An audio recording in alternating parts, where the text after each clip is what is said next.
सर्वांना जय ज्योती, जय सावित्री. सावित्री शक्तीपीठ महाराष्ट्र. संस्थापक अध्यक्ष माननीय दशरथ कुलकर्णी सर. मी डॉक्टर सौ सुनीता शिंदे, छत्रपती संभाजीनगर. आजचा विषय महात्मा ज्योतिबा फुले एक जीवनपट. प्रत्येकाचे जीवन जगण्याचे मार्ग भिन्न भिन्न असतात. जगातील बहुतांश लोक रुळलेल्या वाटेवरूनच चालतात आणि आपले जीवन संपवतात. पण काही लोक इतकी जिद्दी, निश्चय आणि धैर्यशील असतात की ते जुन्या वाटा मोडून काढतात आणि नव्या वाटा तयार करतात. त्यामुळे येणारी संकटे, निर्माण होणाऱ्या अडचणी यावरही ते मात करतात. हीच माणसे इतिहासावर आपला ठसा उमटवतात. पण म्हणतात ना, एखादी रात्र जर जास्ती काळोखी असेल तर उगवणारा सूर्योदय ही तितकाच प्रखर आणि तेजस्वी असतो. अगदी असंच घडलं. या वर्ण व्यवस्थेबरोबर जे शूद्र आहेत त्यांचे आयुष्य म्हणजे किड्या मुंग्यांपेक्षाही वाईट अशी होते. जातीभेद, वर्णभेद, श्रीदाशी ही व्यवस्था ज्या समाजाची होती ती समाज व्यवस्था बदलण्यासाठी एक दिव्यज्योत जन्माला आली, जिने हीन, दीन, दलित, श्रीदाशी यांच्या यातना दूर केल्या व समाज जिवंत ठेवण्याचे काम केले.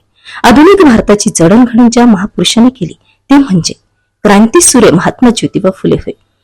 ज्योतिबा फुले यांचा जन्म धनकवडी येथे 11 एप्रिल 1827 रोजी झाला. ज्योतिबांचा पंजोबा सिटी व चौगुले यांना 3 मुले, राणोजी कृष्णराव आणि गोविंदराव. ज्योतिबांच्या वडिलांचे नाव गोविंदराव आणि आई चिमणाबाई. यांना 2 मुले, एक राजाराम आणि दुसरा ज्योतिबा. त्यांचे मूळ गाव सातारा जिल्ह्यातील कटगुण.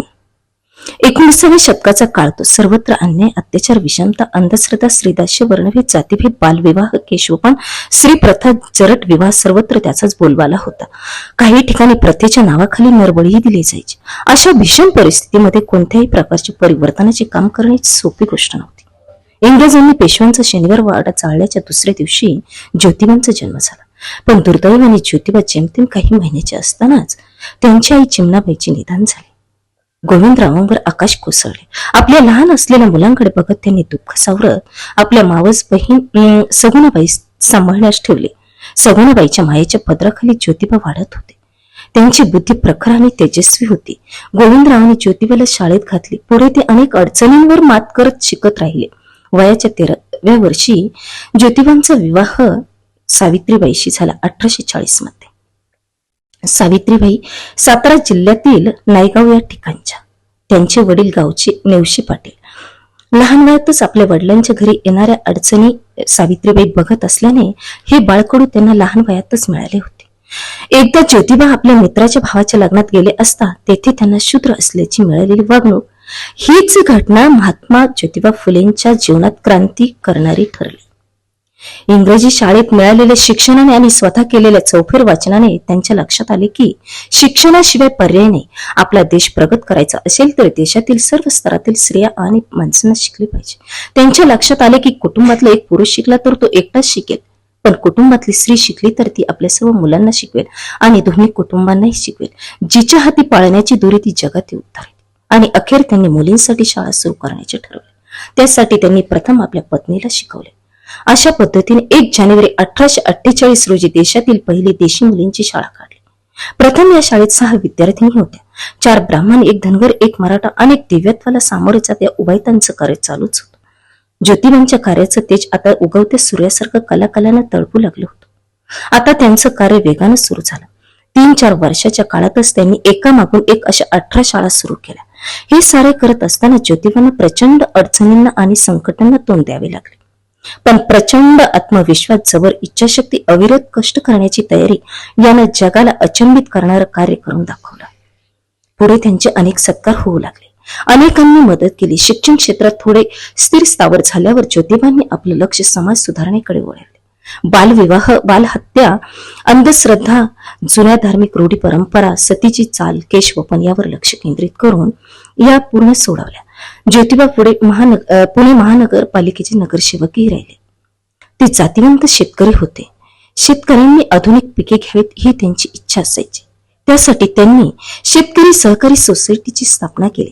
दारूबंदीवरही काम केले. त्यांनी कामगारांना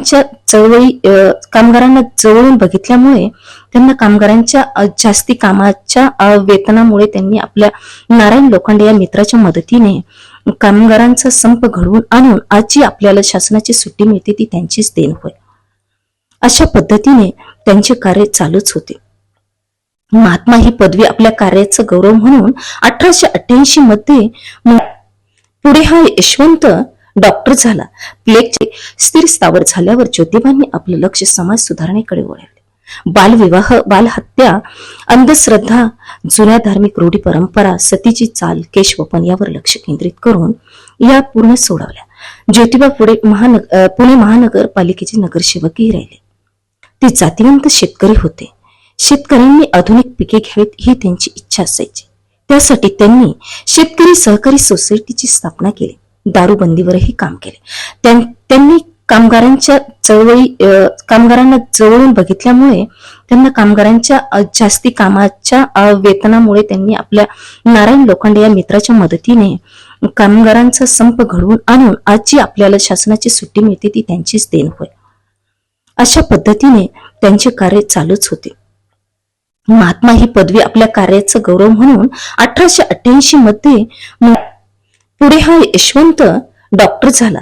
प्लेगच्या साथीच्या वेळी यशवंताने अहोरात्र मेहनत घेतली होती. महात्मा फुले किती श्रीमंत होते हे सांगायचे झालेच तर 1869 साली टाटा उद्योग समूहापेक्षाही फुलेंच्या संपत्तीचा आलेख उंचावलेला होता.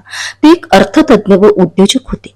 त्यांच्या पुणे कॉन्ट्रॅक्टिंग कंपनीने केलेली कामे म्हणजे कात्रजचा बोगदा, येरवड्याचा पूल, बंड गार्डनचा पूल, खडकवासला धरण, मुंबई महानगरपालिकेची मुख्य इमारत, भायखळा पूल, परळची रेल्वे वर्कशॉप, मुंबईतील अनेक कापड गिरण्या, भंडारदरा जलाशय, बडोद्याच्या सयाजीराव गायकवाडांचा लक्ष्मी विलास राजवाडा अशी अनेक उत्कृष्ट दर्जाची कामे आजही त्या कामाचा दर्जा आपल्याला दिसून येतो. 1876-77च्या दुष्काळात ज्योतिबा व सावित्रीबाईंनी अतिशय मेहनत घेऊन अन्न पाण्याचा प्रश्न सोडवला. असे महान कार्य दोघांनीही केले. ज्योतिबांनी आपले संपूर्ण जीवन समाजासाठी वाहून घेतले होते. त्यामुळे त्यांचे स्वतःकडे दुर्लक्ष होत असे आणि अशातच त्यांना जुलै 1887 अर्धांगवायूचा झटका आला. त्यातून आता त्यांना आजाराने विळखा घालण्यास सुरुवात केली. ज्योतिबांना कळून चुकले होते की आता राहिलेली